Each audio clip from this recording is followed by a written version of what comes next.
बताओ फिर किसका दोष है? धर्म की आड़ में अपने कानून नाफिज करने वालों का। धर्म सेवक धर्म का नाम लेकर अपना उल्लू सीधा करते हैं। ये वबा सारे हिंदुस्तान में फैली हुई है। हाँ महाराज, औरत हर जगह ऐसी बिन मोल चीज बनी हुई है। लच्छी ने फुनकारते हुए कहा, ये सब कुछ ठीक नहीं है लच्छी, ये इंतहा पसंदी है, ये बुरे कानून है। आप तो आकाश के वासी हैं महाराज, आप इस कानून को बदल क्यों नहीं देते? मैं आकाश से नहीं आया लच्छी, मैं तेरी धरती का इंसान हूं। मैंने उसके ज़हन से अपना तासुर मिटाने की कोशिश शुरू कर दी। क्या मतलब? वो ताज्जुब से बोली और गौर से मुझे देख लगी। हाँ, मैं आवारा फिरने वाला इंसान हूँ। मेरा ताल्लुक हिंदुस्तान से भी नहीं है। मैं यहाँ की रसूमात के बारे में ज्यादा जानता भी नहीं। बस इधर निकल आया, सबसे पहले ये मंदिर देखा और फिर तेरे पति की चिता देखी तो इस तरफ चला आया। पीपल के दरख्त पर चढ़कर मैं सारे काम देख रहा था। इस वक्त तू अपने पिता से बातें कर रही थी, तो आग में जलना नहीं चाहती थी। सो मैंने तेरी मदद का फैसला कर लिया और फिर मैंने तेरी जान बचाने के लिए खुद को आकाश का बासी बनाया। और मुझे खुशी है कि मैं तुझे इन लोगों के चुंगल से निकालने में कामयाब हो गया। लच्छी ताज्जुब से मुंह फाड़े मुझे देख रही थी। उसके चेहरे के रंग बदल रहे थे और फिर उसने आहिस्ता से लेकिन मुताज्जुब लहजे में कहा, क्या तुम सच कह रहे हो महाराज? हाँ लच्छी, मैं झूठ नहीं बोलता, मैंने जवाब दिया। तो तुम इस धरती के मंच हो महाराज? हाँ लच्छी, मगर तुम तो आकाश के बासी मालूम होते हो, तुम धरती वालों की तरह नहीं हो। हाँ, मैं इनसे थोड़ा सा मुख्तलिफ हूँ लच्छी, तुम्हारे शब्द भी हमसे अलग हैं। हाँ, फिर तुम कहाँ से आए हो महाराज? लंबी कहानी है लच्छी, यूं समझ लो मैंने संसार देखा है, मैंने अजीब अजीब दुनियाएं देखी हैं जिनके बारे में तुम्हें बताऊं तो तुम यकीन नहीं करोगी। तुम्हारा छोटा सा ज़हन इन सारी बातों को कबूल नहीं करेगा। तुम अनोखे हो महाराज, तुम हमारी जुबान भी नहीं जानते। सीख रहा हूं लच्छी, वैसे मैं तुम्हारे संसार की जुबान जानता हूं। फर्क सिर्फ इतना है कि हर इंसान ने हर शय को अपना नाम लिया है। अलग अलग इलाकों में लोग बात एक ही करते हैं लेकिन अंदाज मुख्तलिफ है। तुमने बहुत दुनिया देखी है। हाँ, तुम्हारा धर्म क्या है महाराज? धर्म? मैं मुस्कुरा पड़ा, बस इंसान हूँ। ये तो कोई धर्म नहीं हुआ, यही सबसे बड़ा धर्म है लच्छी। ओह, तुम बहुत बड़ी बातें करते हो महाराज। मैं बताऊं, तुम कोई बहुत ही महान त्यागी हो। तुम साधुओं के कपड़े भी तो पहने हुए हो शायद, मैंने मुस्कुराते हुए कहा। तुमने अजीब बातें बताकर मेरे सारे गम दूर कर दिए है महाराज। मेरा मन चाह रहा है तुमसे बहुत सी बातें करूं, तुम्हारी बातें बड़ी सुंदर होती हैं। बैठ जा लच्छी, और यहीं इस दीवार के सारे बैठकर सूरज का इंतजार करें। और अगर तुम्हारे दिल से तफक्कुरात दूर हो गए हैं तो यह और अच्छी बात है। अगर तुम इजाजत दो तो मैं तुमसे तुम्हारे बारे में बातें करूंगा। तुमने मेरे प्राण बचाए हैं महाराज, मैं तुम्हारी दासी हूँ। आज्ञा कैसी? और तुम बहुत प्यारी हो लच्छी। क्या तुम ब्राह्मण हो? हम राजपूत हैं महाराज, ये भी ऊंची जात होती है। हाँ महाराज, हम खरे राजपूत हैं। तुम्हारी बस्ती में अछूत भी रहते हैं? हाँ, अछूतों की बस्ती अलग है। इनके बारे में तुम्हारा क्या ख्याल है? नीची जाति के लोग हैं, बस ठीक हैं, वो अपना काम करते हैं, हम अपना। तुम्हारे पिता क्या करते हैं? हमारी जमीनें हैं महाराज, बाग भी हैं और पिताजी की दुकान है। बहन भाई हैं तुम्हारे? 2 भाई और 3 बहनें और हैं। तुम्हें अपने पति से प्रेम था? मैंने सवाल किया और लच्छी की गर्दन झुक के वो काफी देर तक कुछ नहीं बोल सकी। मैं उसकी शक्ल देख रहा था, तब मैंने कहा, मुझे अफसोस है लच्छी, मैंने ये सवाल किया, क्या तुम्हारा गम ताजा हो गया? नहीं महाराज, ये बात नहीं है, ये बात नहीं है, मैंने हर से कहा। यह जवाब मेरे लिए गैर मुतवक्का था। हाँ महाराज, ये बात नहीं है। तो तुम्हें अपने पति से प्रेम नहीं था? नहीं महाराज, हमने तो इन्हें देखा भी नहीं था। अपने पति को? मैंने ताज्जुब से पूछा। हाँ, क्यों? मेरा मतलब है तुमने अपने चोर को नहीं देखा? ये कैसे हो सकता है? हमारा गोना नहीं हुआ था महाराज, लच्छी ने शर्माए हुए अंदाज में कहा। गोना क्या? मैंने दिलचस्पी से पूछा। हाय राम, तुम गोना नहीं जानो? लच्छी ताज्जुब से बोली। मैं तुम्हें बता चुका हूँ लच्छी, मैं हिंदुस्तान में नौवार्द हूँ, मैंने जवाब दिया। पिछले बरस हमारे फेरे हो गए, बस गोना नहीं हुआ। हमारे पिताजी ने कहा था कि गोना 1 साल बाद होगा। सो अगले चांद हमारा गोना होने वाला था। हमने रामानंद जी को कभी नहीं देखा, इस समय भी नहीं जब लगन मंडप में हमारे फेरे हो रहे थे। हमारी आंखें ही नहीं खुल रही थी शर्म के मारे। और गोया तुम अपने पति के घर नहीं गई थी? नहीं महाराज। मैंने एक तवील सांस ली। बात मेरी समझ में आ गई थी। कोई लच्छी अभी तक कंवारी थी, तो तुम्हें अपने पति से प्रेम नहीं था लच्छी? नहीं महाराज, बस वो हमारे पति थे, परंतु हमने तो इन्हें देखा भी नहीं था। ये तो और भी बुरी बात थी लच्छी, तुमने दुनिया में कुछ नहीं देखा, तुम्हारा पति मर गया तो तुम्हें भी आग में जलाया जा रहा था। आखिर इसमें तुम्हारा क्या कसूर था? हमारा धर्म यही कहता है महाराज, जियो तो पति के साथ जियो, अगर वो मर जाए तो तुम्हें संसार में रहने का क्या अधिकार है? लेकिन ऐसा पति जिसकी तुमने शक्ल भी ना देखी हो। धर्म की बात है महाराज। हैरत है, मैंने गर्दन हिलाते हुए कहा। आसमान से रोशनी फूट रही थी। लच्छी किसी सोच में गुम हो गई। बिलाशुबा वह हसीन तरीन लड़की थी। उसकी कमसिनी, उसके चेहरे की मलाहत, उसका जिस्मानी तनासुब दिल में हलचल पैदा कर रहे थे। लेकिन बहरहाल मैं कोई गैर इंसानी हरकत नहीं कर सकता था। मैं उसे अपने एहसान की कीमत तो नहीं वसूल कर सकता था। लच्छी की कैफियत भी मुझसे पोशीदा नहीं थी। बाजुकात उसके चेहरे पर सख्त हरास नजर आने लगता। फिर रोशनी पूरी तरह फैल गई और उसने घबराए हुए अंदाज में मेरी तरफ देखा। क्या बात है लच्छी, क्या सोचने लगी? कुछ नहीं महाराज, कुछ भी तो नहीं। लच्छी की आंखों से आंसू उबल पड़े। बताओ लच्छी, क्या सोच रही हो? अब हमारा क्या होगा महाराज?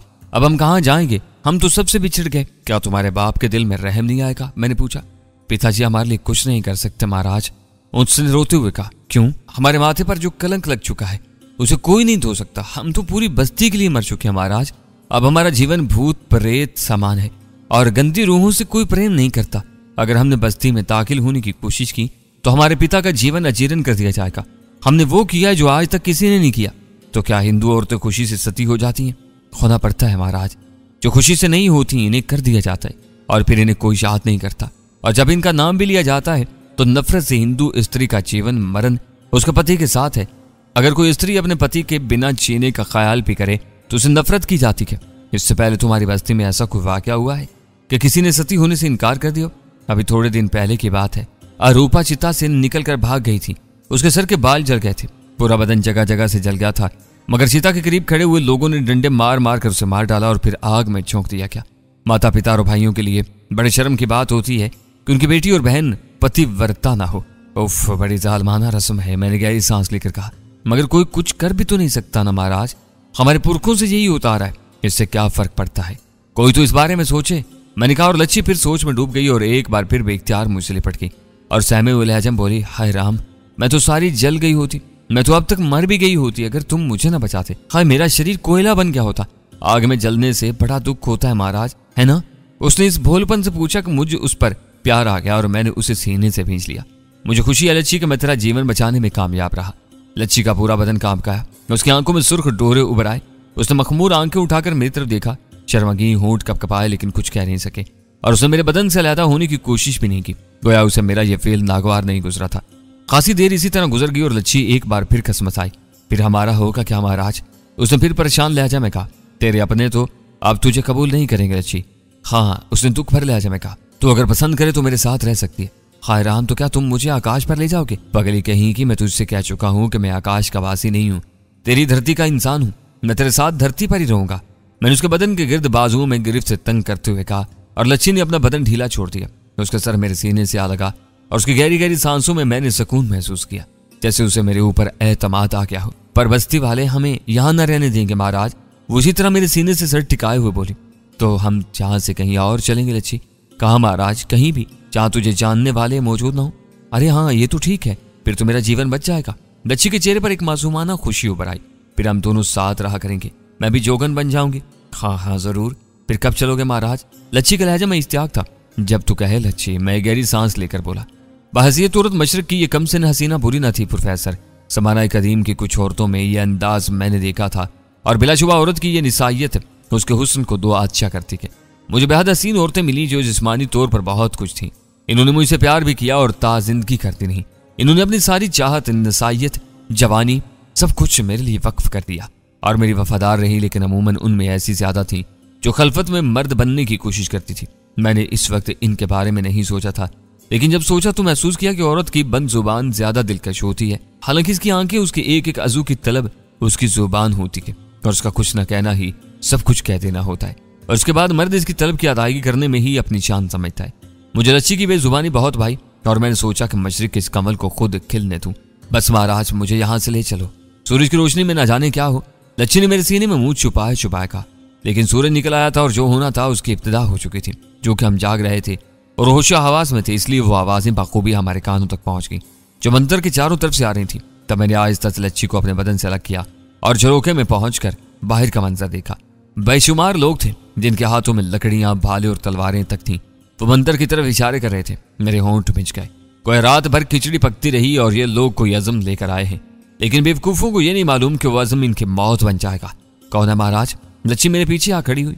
उसने बाहर झांका और फिर सहम कर एक कदम पीछे हटकी। हाय दैया, बस्ती वाले हैं, अब क्या होगा महाराज? इन लोगों से अब तेरा कोई वास्ता नहीं रहा लच्छी, मैंने गुर्राती हुई आवाज में कहा। मगर हम यहाँ से कैसे निकलेंगे महाराज? अब तो ये पापी हमें जाने भी ना देंगे। लच्छी रूहानसी हो गई थी।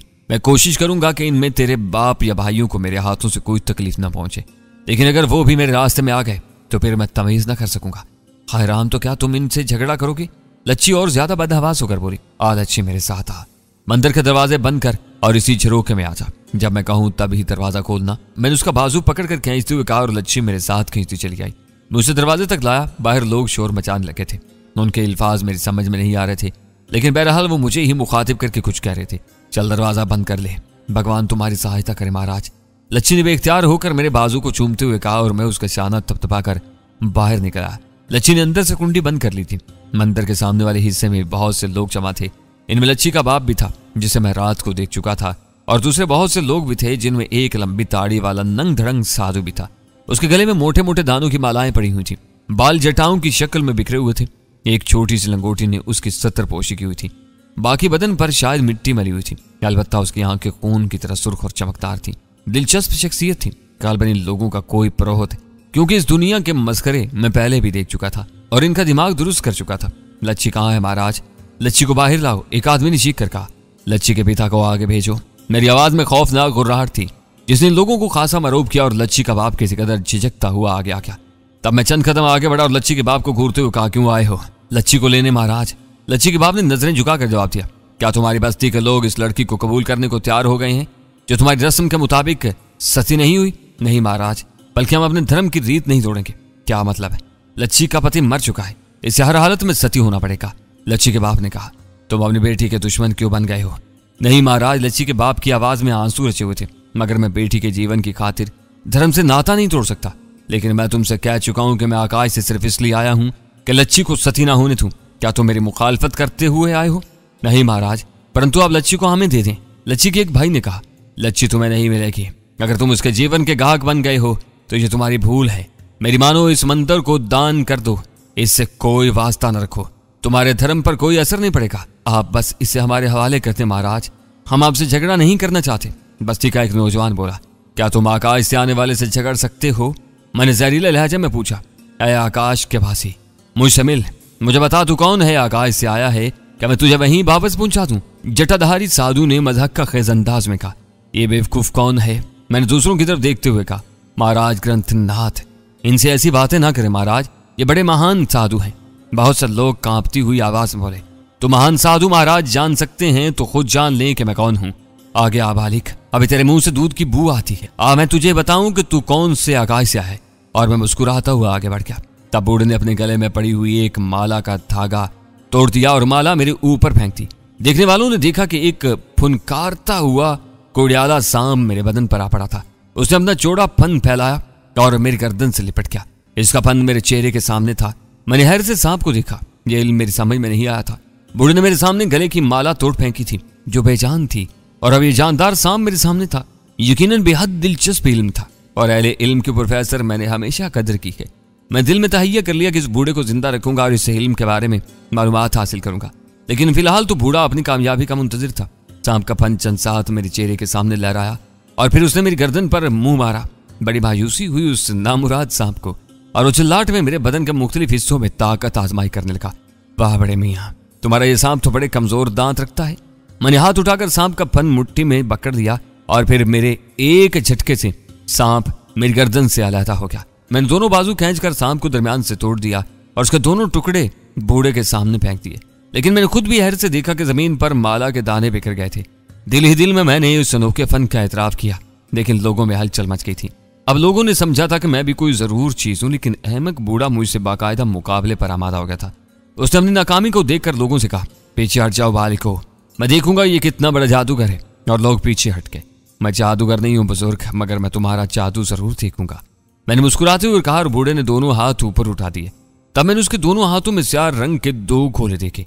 बूढ़े की शैतानी आंखें मेरे ऊपर जमी हुई थी और न जाने वो क्या कर रहा था। उसके होंठ कुछ बुदबुदाए और फिर उसने एक गोला फिजा में उछाल दिया और गोला मेरे सर से कुछ बुलंद रहकर मुअल्लिक हो गया और फिर उससे शोले बरसने लगे।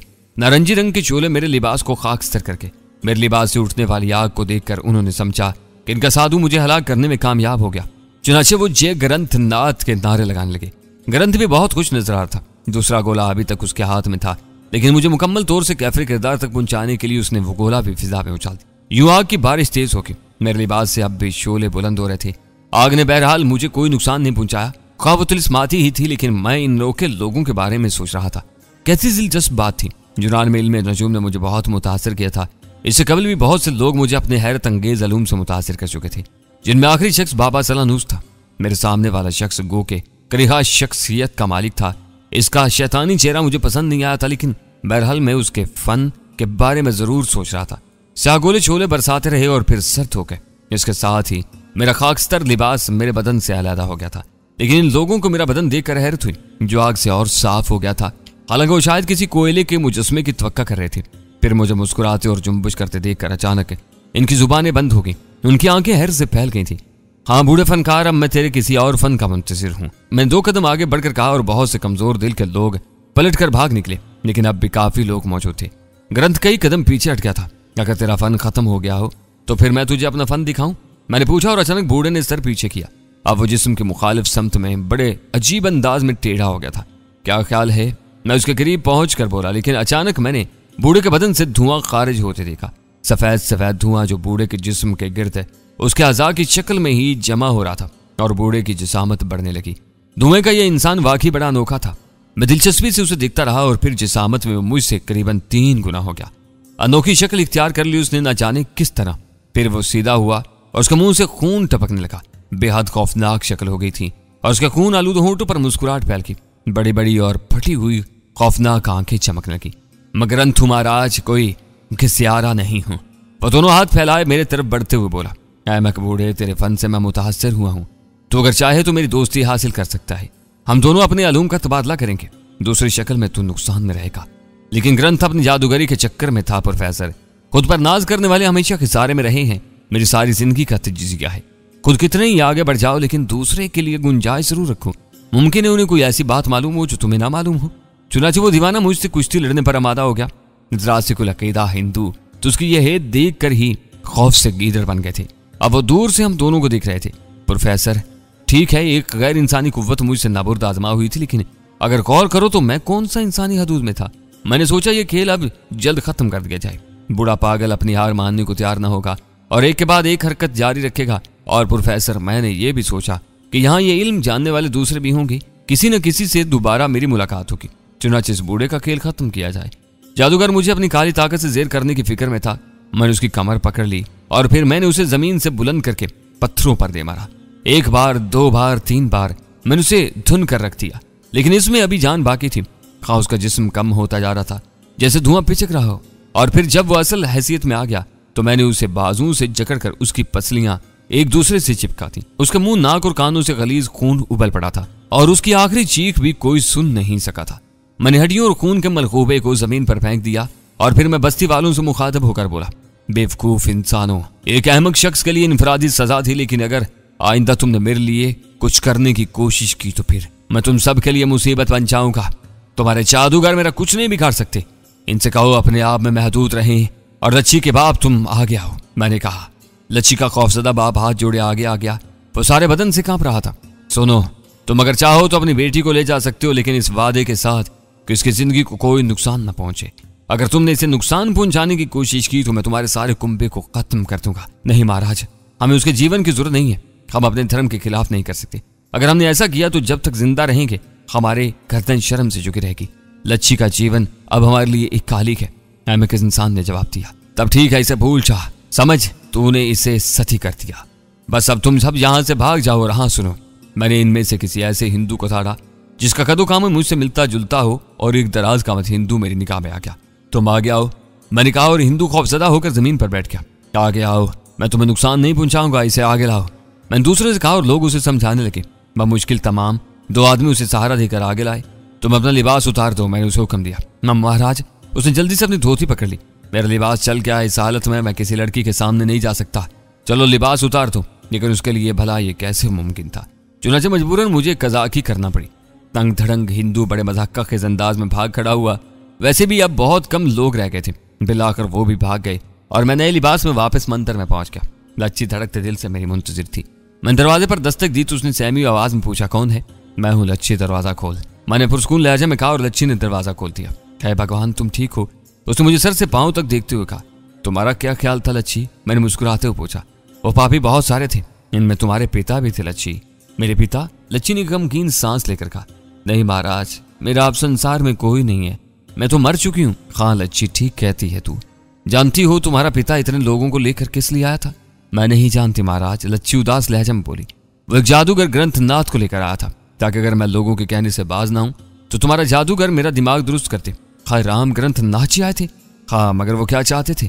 यही कि तुम्हें उनके हवाले कर दिया जाए ताकि वो अपने धर्म के मुताबिक तुम्हें सती कर दें। मेरे भाग, लच्छी की आंखों में आंसू आ गए। बहरहाल अब वो नहीं आएंगे। तुमसे क्या बात हुई महाराज? क्या वो तुम्हारी बात मान गए? हाँ, मगर कैसे? क्या वो अपना धर्म त्यागने को तैयार हो गए? नहीं, मैंने उन्हें दूसरी तरह तैयार किया है। मैंने तुम्हारे महाराज ग्रंथनाथ को मार डाला। राम राम, हे राम, कैसे? वो तो बड़े महान थे। लच्छी हैरत से आंखें फाड़ कर बोली। बस मैंने भी उन्हें उनके शयाने चांद मौत दी है। लच्छी हैरत से मेरी शक्ल देखती रही, फिर चौंक कर बोली, अरे मगर तुम्हारे कपड़े महाराज ये कैसे बदल गए? ओहो, ग्रंथ महाराज जी ने जादू के जोर से मेरा लिबास भस्म कर दिया। इससे ज्यादा वो कुछ नहीं कर सकते थे। चुनाचे मैंने उन्हीं में से एक को पकड़कर उसके कपड़े उतार लिए। आखिर मुझे भी तो कुछ पहनना था। लच्छी के होंठों पर बेसाख्ता मुस्कुराहट आ गई और मैंने पहली बार उसे मुस्कुराते देखा। मुस्कुराते हुए बहुत ज्यादा खूबसूरत लग रही थी। मेरा ख्याल है लच्छी, अब हमें यहाँ मजीद नहीं रुकना चाहिए, वरना खामखा मुझे तुम्हारी बस्ती के लोगों को कोई बड़ा सबक देना पड़ेगा। मैं नहीं चाहता कि ये लोग अपने अकीदे के मुताबिक जुनून में मुब्तला होकर मेरे मुकाबले आ जाएं और अपनी जान को बैठे। चलो यहाँ से चलते हैं। जो आ गया महाराज, लच्छी ने गर्दन झुका कर कहा। उसके चेहरे पर मायूसी और बेबसी के आसार थे। मैं उसे जबरदस्ती नहीं ले जाना चाहता था प्रोफेसर, लेकिन यहाँ उसकी जिंदगी की कोई उम्मीद नहीं थी। इतनी हसीन लड़की भी मौत मारी जाती। मजहबी दीवाने सारे रिश्ते भूल कर उसे मौत के घाट उतारने पर तुले हुए थे। इससे बेहतर था कि मैं उसे अपने साथ ही रखता। चुनांचे उसकी इस कैफियत से मैंने कोई तासुर नहीं लिया और उसके साथ मंदिर से बाहर आ गया। मेरा घोड़ा मौजूद था। मैं लच्छी को उस पर सवार करवाया और खुद उसके पीछे बैठकर घोड़े को एड़ी लगा दी। लच्छी का गुदाज बदन मेरे सीने से मस हो रहा था और तवील अरसे से औरत के बदन से दूर रहने की वजह से मेरे जज्बात कुछ ज्यादा ही शिद्दत इख्तियार करने लगे थे। लेकिन बेचारी लड़की खुद ही अपने मसाइब में मुब्तला थी। मैं इसका ज़हन अपनी तरफ रागिब करने की कोशिश भी नहीं करना चाहता था। इसने मुझसे ये भी नहीं पूछा था कि मैं उसे कहाँ लिए जा रहा हूँ। लेकिन बस्ती से निकलने के बाद मैंने खुद ही उससे पूछा, ये रास्ता कहाँ जाता है लच्छी? हरदे मान महाराज। ओहो, राजा अमिचंद की राजधानी कहाँ है? हम उसे ही हरदे मान कहते हैं महाराज।